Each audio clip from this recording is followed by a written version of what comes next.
we need a revolution. I would say that a peaceful revolution brings us back to the values that have been robbed from us over the past 40 years. The crisis has been, to some extent, co-opted by Bill Gates, by the World Economic Forum, in the same way that the COVID crisis was appropriated by them to make themselves richer, to impose totalitarian controls on society. Our democracy is devolving into kind of a corporate plutocracy. You go to the bailout of the Silicon Valley Bank, and the war in Ukraine, which is costing us $113 billion, the war in Iraq and the wars that followed that have cost us $8 trillion. The total cost of the lockdowns was $16 trillion.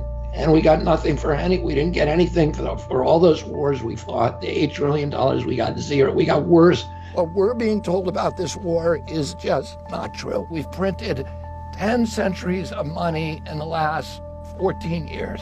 42 years old. I got struck with a disease, a neurological disease, an injury called spasmodic dystonia, and it makes my voice tremble. I think our country's headed in a bad direction, and that's why I'm running, but I can run against Trump better than anybody else can. Do you think you could win? I know I can win. I've come here today to announce my candidacy for the Democratic nomination for President of the United States. This is what happens when you censor somebody for 18 years. Oh, they don't want to let RFK on a stage with Biden. Yeah. RFK will rip that old man up. And what I was making a completely different point about the rise of the emerging rise of AI, of artificial intelligence and surveillance technologies, which was creating an infrastructure that in the future totalitarian systems would be able to surveil us and intrude and control our lives in ways that had never happened in the past. We now have clear evidence that there were White House personnel who were ordering the social media companies to censor me, and it had nothing to do with misinformation. In fact, nobody's been able to show a single statement that I've ever made on my Twitter or any social media that is factually inaccurate. So I think the political parties, both parties, ought to be doing everything that they can to convince the American public that we really have a democracy. He's an interesting guy in a lot of ways. Because he was a vaccine skeptic way before the COVID vaccine. He's been a skeptic of vaccines in general.